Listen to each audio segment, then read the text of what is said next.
गांव के आंगन गूंजे रे खुशियों के मधुर तान, मरकाम परिवार संग बढ़ते सबके मान। सूरज सिंह मुखिया हमर घर के शान महान, प्यार यौ सम्मान ले जग बढ़ते पहचान। जय हो मरकाम परिवार के, जय हो प्रेम दुलार, एकता के डोरी में बंधे सबके सुंदर संसार। मुखिया सूरज सिंह घर के उजियारा बन आए, संग में पूनम बाई रही थे खुशियाँ फूल खिलाए। दूजन के जोड़ी सुंदर सबके मन लुभाए, सुख दुख में संग चल के परिवार ला बढ़ाए। जय हो मरकाम परिवार के, जय हो प्रेम दुलार, एकता के डोरी माँ बंधे सबके सुंदर संसार। एकता के डोरी माँ बंधे सबके सुंदर सारा।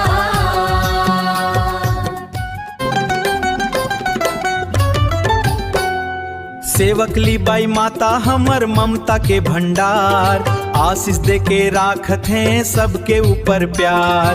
अमर साय मरकाम पिता मेहनत के आधार, उनके सीख और संस्कार बनते जीवन सार। जय हो मरकाम परिवार के, जय हो प्रेम दुलार, एकता के डोरी माँ बंधे सबके सुन संसार।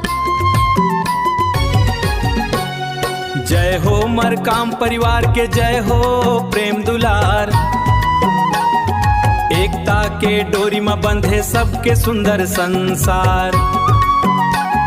सूरज सिंह और पूनम बाई खुशियाँ के उपहार, सेवक ली अमर साय लामू संग परिवार।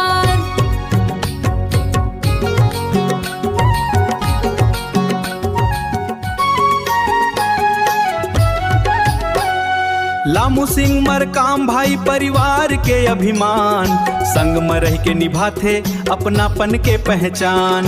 हंसी खुशी के संग माँ सजते घर दुआर, मरकाम परिवार के महिमा गूंजे बारंबार।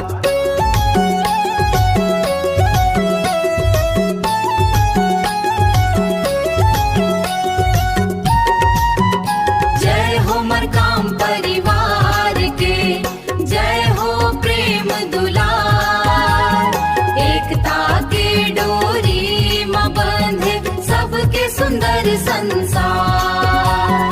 सूरज सिंह यौ पूनम बाई खुशियाँ के उपहार, सेवक ली अमर सार लामो संग परिवार।